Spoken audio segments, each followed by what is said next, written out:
Hi, this is Paul, and this is Rough Draft for Sunday, where I walk through my current draft of my Sunday sermon. And we started in Exodus, really a series about liberation. And liberation is an interesting topic because it begins obviously with the liberation of the slaves from Egypt. But then, just as the old preacher saying goes, first you had to get Israel out of Egypt, then you had to get Egypt out of Israel. And that's what happens in the desert. And to get Israel out of Egypt takes, well, there's no real timeline, maybe a few months to get Israel out of Egypt. And then 42 years to get at least to try to get Egypt out of Israel, and then by the looks of the book of Joshua, really never quite succeeded. Now, in the Ten Commandments, as I mentioned a few sermons ago, the Protestant reformers looked at the first and the second table of the law, which likely had no correspondence to the actual tablets that come down with Moses. There were probably two copies of the same covenant that would be placed in the ark, which would be saying something about God living with his people. But in terms of these two tables of the law, the first is love the Lord your God, commandments 1 through 4. I am the Lord your God. You shall have no other gods before me. No graven images. Take the name of the Lord your God. Place the name of the Lord your God upon a vain thing. Remember the Sabbath day to keep it holy. The first table of the law. And then the second, honor your father and your mother. And then some quick commandments that everyone seems to agree upon. Sometimes I hear these Christian atheist debates and, the Ten Commandments. And it's like, you shall not kill, you shall not commit adultery, you shall not steal. You shall not bear false witness against your neighbor. Everyone seems to agree with commandments 5 through 9. Almost universal agreement. And you can find these commandments really throughout the ancient world. Now, I've really summarized this slide too already. And these come short, in short bursts. 2 words in Hebrew. You shall not murder. You shall not kill. You shall not commit adultery. And, well, there they are. Now, we'll pick on U.S. presidents for now, because why not? Who in these pictures violated the 7th commandment? Now, think about it a little bit, because probably the answers jump out at your mind, because when you look at the 7th commandment, you shall not commit adultery, the meaning is completely obvious to you, and more than likely, if you're listening to me in American culture or in Western culture, you understand exactly what the commandment means, and you understand exactly what you are and aren't supposed to do. So if I had you to circle the adulterers on this page, you would probably readily do so. Bill Clinton, of course, rather famously with Monica Lewinsky. Well, what's the definition of sex? And then with George W. Bush and Barack Obama, we seem to have two presidents that had, at least from external appearances, quite good relationships with their wives. They seem to love their wives quite a bit. They seem to have been faithful to their wives, and in many ways, sort of the model Protestant image of the nuclear family. And then, of course, we have our current president who has a reputation. I'll just leave it there. Just a few days before the American election, where he's up for re-election. My intent is not to make this a political sermon about the president's taste in women. But if we look a little bit more deeply at the commandment, it gets a little tricky. And again, I'm pulling on the Illustrated Bible Backgrounds commentary, which has a lot of interesting takes on things. The biblical texts reveal that the death penalty could be imposed on those found guilty of committing adultery. Oh boy. But in the ancient Near East, adultery is considered an act of sexual relations between a married woman and any man not her husband. Monica Lewinsky was not married. I don't know about Donald Trump and these women that he tends to pursue. I don't think they were married. So, what do you mean? That's not adultery? Oh, well, we would imagine they committed President Clinton and Donald Trump committed adultery against their wives, but that's not really how it was written or understood in the ancient world. Married men could have sex with single women, and either are not subject with single women, and have sex with single women and either not be subject to any penalty in the case of prostitutes or their own female slaves, or subject to a penalty much less severe than those for adultery. And that was, pretty common in terms of law codes in the ancient Near East. So again, we're sort of reading these commandments, and we thought these commandments were supposed to be clear and obvious, and in their context, everyone sort of understood then, but contexts seem to have changed. Now, some of you might jump in and say, oh, that's that old double standard where men could do what they want, but not women. Well, not necessarily exactly, because in the contemporary frame, we like to get all science-y, and evolutionary biologists have basically said, well, is it the double standard, or do men and women have different genetic agendas? High-status men, presidents, Hollywood stars, have always seemed to have this biological urge to sow their wild oats. Now, low-status men seem to have the same urge, but high-status men seem to have much more availability of women who are excited to do it with them. Now, to the degree to which Genghis Khan had willing female participants, that could certainly be argued, but recently there was a genetic study that suggested that 1 in 200 men in the world, and obviously a great deal many more in Asia percentage-wise, are direct descendants from Genghis Khan. Genghis Khan, at least at this point, is the one human in history who we can very quickly identify as being the most manly man to have spread his wild oats further and more completely and more successfully than any other identifiable single human being that we know within what we look at as modern history. But now, women have a different agenda and a different strategy with respect to passing on their genetic codes. Women, females, due to long gestation, invest in each offspring and try to leverage the male to invest in the woman's genetic descendants. In other words, men are looking to spread their seed all over, and women are looking to invest in just their few children and to direct the men's attention to be faithful at home. And so that seems to say that, rules against male philandering seem to be along the lines of female genetic strategy. And this, of course, builds up all. Did you ever notice in Cinderella how it's always the evil stepmother? She doesn't care about the offspring of other women, and she's bitter about raising them. For men, that's often called cuckoldry.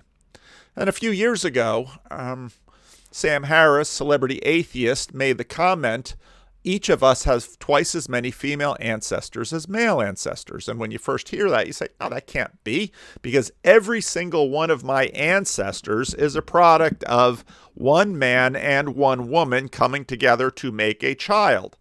Well, the way this works is if you look at your tree and it goes back and back and back, what you begin to see is that if you count all the distinct females, you find that there's lots of men who, maybe not in a particular generation, but back over generations. Look at Genghis Khan.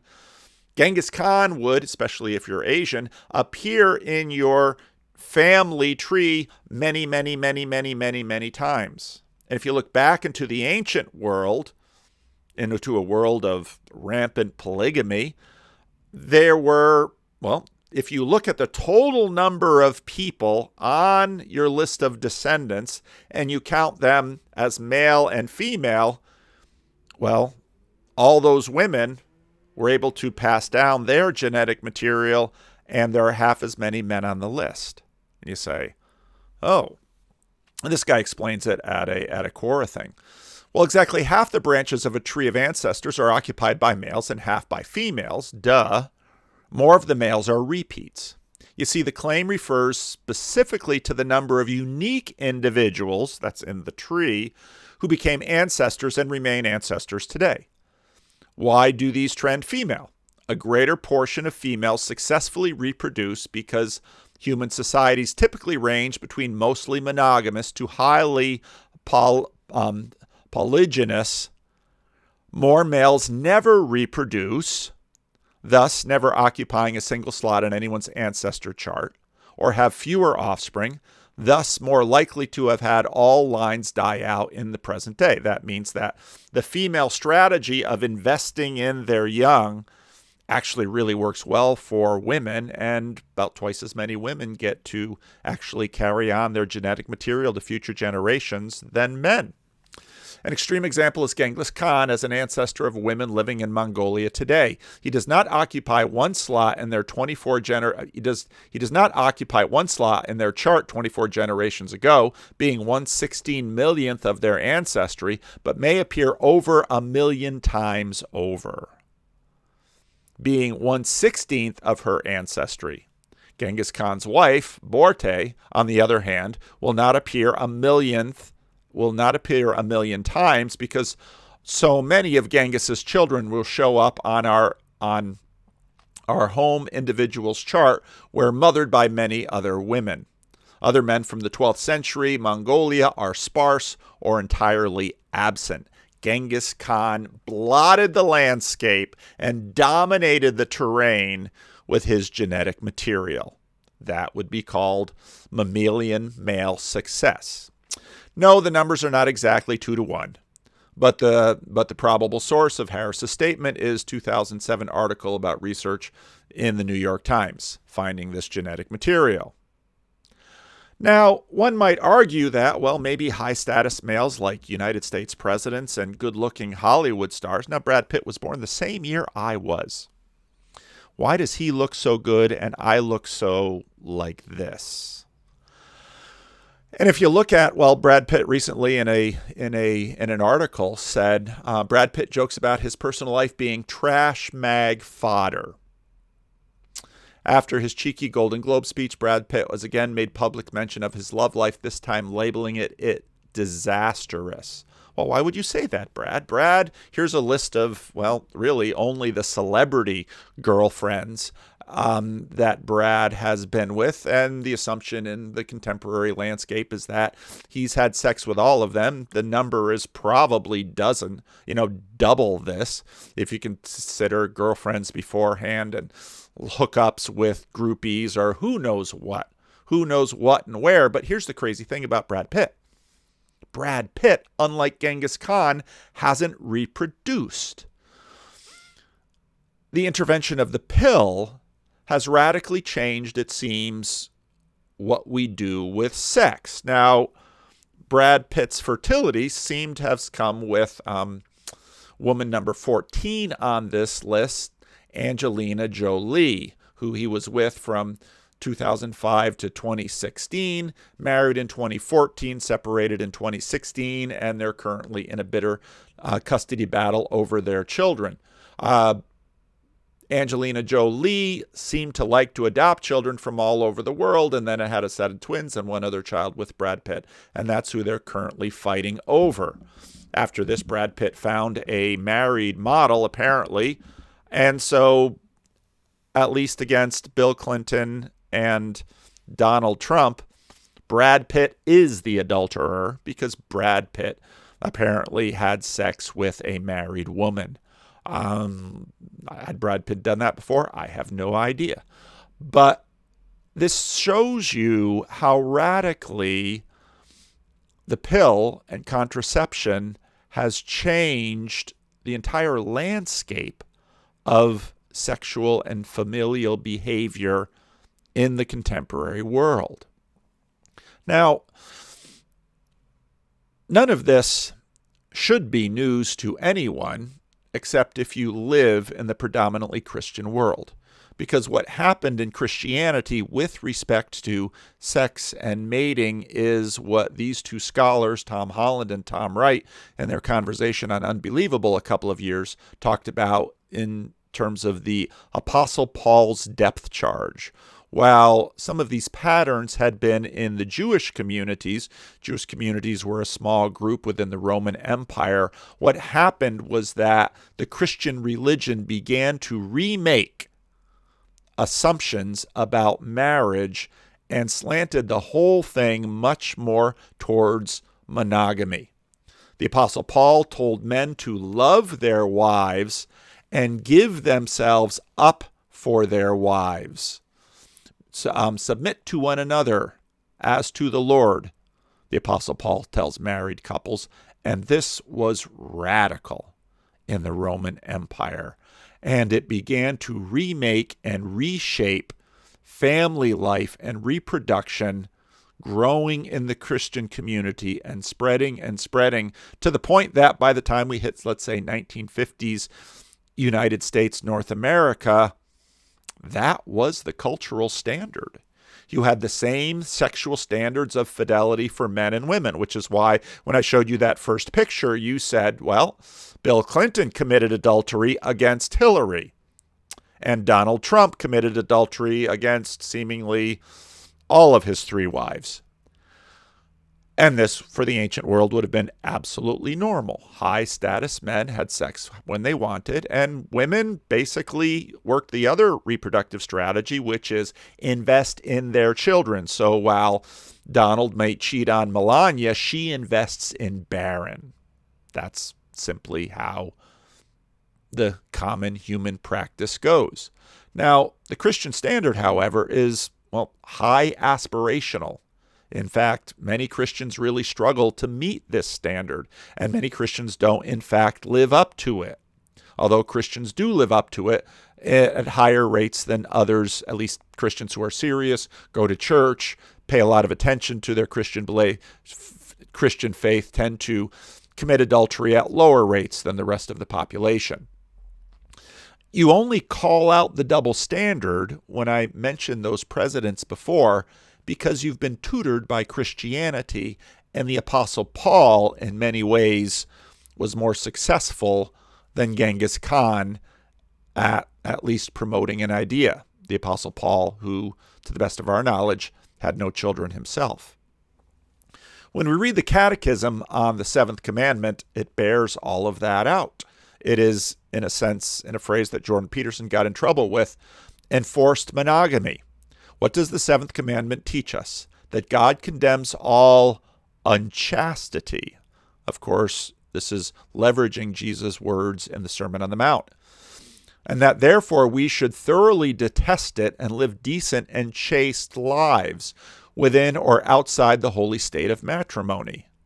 This is, as C.S. Lewis called it in Mere Christianity, the Christian standard. And in the Protestant Reformation, the nuclear family, in Luther's mind, became the little church. Sex is for marriage exclusively, and even, well, we're to be chaste, the Heidelberg Catechism says.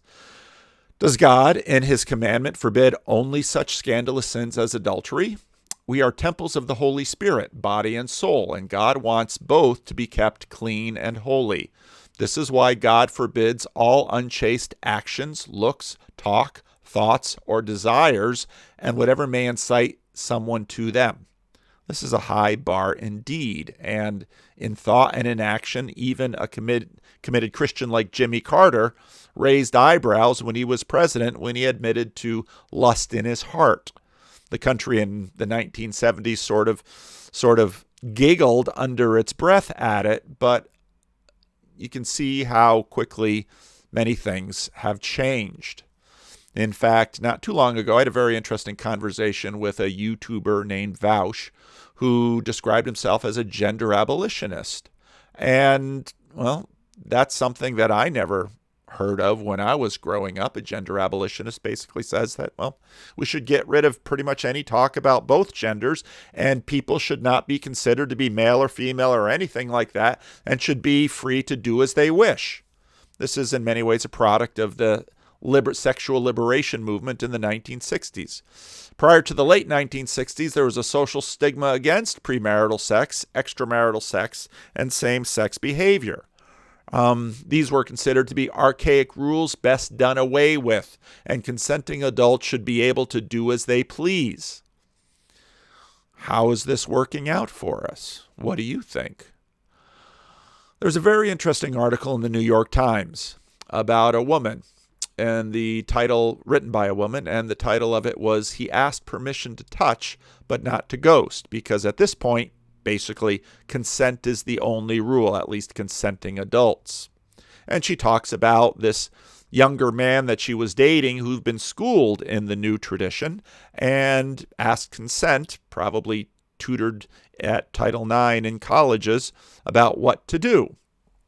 And she writes this: "Sex makes me feel unsafe, not because of the act itself, but because my partners so often disappear afterwards, whether I waited hours or months before the first time. So it's after sex when I feel truly vulnerable. Yet something else about his asking also made me uneasy. It seemed legalistic and self-protective, imported more from the courtroom than from a true sense of caretaking. And each time he asked, it was as if he assumed I lacked the agency to say no on my own, as if he expected me to say no, not believing that a woman could have the desire to keep saying yes." So a little bit offended at all of this permission asking. Still, I liked that he was trying to keep from hurting me unawares. He texted me that night reassuring. I decided I would call his asking lovely. I decided I would try to learn. The second time he was in my bedroom, and I'm going to not read the more salacious parts of this New York Times article. He paused with his hand at the zipper of my dress. "Is this okay?" he said. I looked him in the eye. I didn't laugh. I said, "Yes." And then it goes on, and then I'll skip that part. While he was waiting for his Uber to arrive, he asked if he could cook me dinner next time, steak with sautéed mushrooms and fig balsamic reduction. "I mostly make scrambled eggs," I said. He laughed and kissed me and said, "See you soon." I did not see him soon. I texted him a few times in the days that followed, playfully at first and then more pressing. He ignored me. At first I couldn't believe he didn't answer, and then I was devastated. My roommates didn't understand why I was so hurt, so much more hurt than usual. "Because he kissed the soft part of my arm," I said, "and then he disappeared." They looked at me blankly. "Because he asked for my consent over and over, so sex felt like a sacred act, and then he disappeared." "A sacred act?" one roommate said laughingly. "Girl, you sure don't treat it like one." And she was right, in a way. Asking about my feelings during sex didn't extend to caring about them after sex. Consent is not a contract of continuation. But in the days and weeks after, I was left thinking that our culture's current approach to consent is too narrow. A culture of consent should be a culture of care for another person, of seeing and honoring one's humanity and finding ways to engage in sex while keeping our humanity intact. It should be a culture of making each other feel good, not bad. I think she even wants to go deeper than that feel-good thing. And if that's the goal, then consent doesn't work if we relegate it exclusively to the sexual realm. Our bodies are only one part of the complex constellation of who we are. To base our culture of consent on the body alone is to expect that caregiving involves only the physical. But wasn't that the goal of the liberation movement, to say, well, if it's physical entertainment, a consenting adult should do as they want? But perhaps sex is something deeper and has to do with mind and heart. And if you only want my body, then maybe you don't really want me. As if me is something that isn't just my body, but actually involves my past, my future, my whole self. She's discovering something that is very ancient and very old, and in church we might say very sacramental. I talked to a young man a couple of weeks ago. He was homeschooled from a big family. His parents were committed Christians, but not too committed to church, and so struggled with that. And in college, like many others I talked to, he deconstructed. And what that means is sort of gave up belief in certain parts of his faith. And the resurrection of Jesus is something that for him, at least at this point, is sort of doubtful. And so then he was asking me, well, is belief in the resurrection of Jesus really something that a Christian should have? Can't Christianity be more about doing Christian things and acting in a loving way and all of that. Why is it that this act, and so then I asked him a question, why is it that the act of sexual infidelity is so important to men and to women even today, when so much of the rest of the sexual landscape has been liberated from these old norms? This is the one prohibition, it seems, we have not liberated ourselves from. In fact, we have taken the 10 commandments and strengthened it so that, Bill Clinton couldn't just commit adultery against another man by sleeping with that other man's wife. Bill Clinton committed adultery against his wife, and Donald Trump committed adultery against his wives. What's going on? What's the deal with the act? And I said, well, it's that one act where all the layers come together. And this is exactly what that New York Times writer understood. That something about that act, something about sexual union engages all the layers. And yeah, it doesn't have to. We've had slavery and prostitutions and one-night stands forever and ever, as common as human beings are. But somewhere in the back of our mind, people feel that this is different. This is special. There's something like a sacrament, a sacred thing in the midst of a common world, where more than just my body, something that is deeply me is involved, even if I can't quite really put all my words around it. Something is breaking through. Now, in the ancient world, in many ways, they had liberation before we liberated things. They had all sorts of ways in which sex was practiced. And often sex was a religious thing because people noted that sex, alcohol, psychedelic drugs were sort of portals to another world. And so you would have the Temple of Aphrodite, where there would be temple prostitutes and shrine prostitutes and a bunch of things, because the experience of ecstasy that sex induces sort of made them imagine that this is a religious thing. But these moments of ecstatic escape couldn't last. They were merely experiential, often with a post-ecstatic downside, which this woman is writing about in the New York Times and says, okay, consent, consent, consent. What I really want is permanence. What I really want is communion. What I really want is one fleshness.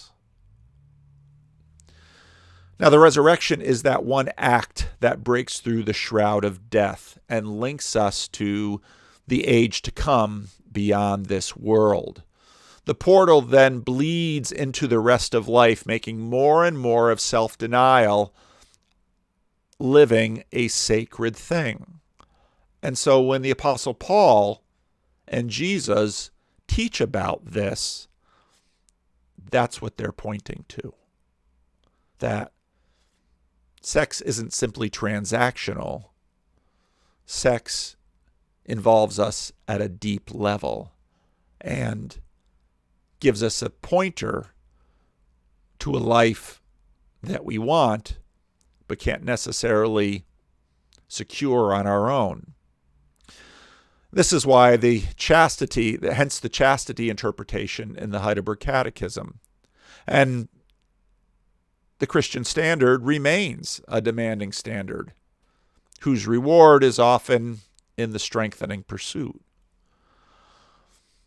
Often rewards are like that. If you want to have the reward of being able to play a musical instrument, it involves self-denial. Now, some Christians have basically imagined that, well, if I just follow the Christian way, then I will have the best sex ever. It's not exactly what it means. What it suggests is that there are deeper things to be found, deeper portals to be discovered than just sexual fulfillment. Now, high-status men are in many ways doing what they've always done, and this is throughout the Christian centuries as well. High status men and women do as they do. Not a lot of seed sowing anymore. That seems to be too expensive. The government requires us to maintain our children financially, and children are not cheap. And so with the help of contraception, it's sort of pagan temple escapism. Or is there another way of pursuing another way of glory, of resurrection, and eternal life in a more permanent way? It is indeed telling to have Brad Pitt talk about his love life as a mess, because in the eyes of many, he certainly has had the best, but he looks back and thinks, maybe there are deeper things that I have rushed over. Maybe there's a portal to another place. Maybe there's a simple portal that connects a costly sacrifice to eternal reward. Maybe there's a portal that invites us into his disciplined life to find that the age to come can increasingly break into the age of decay and wait for all of these fulfillments to finally come to pass.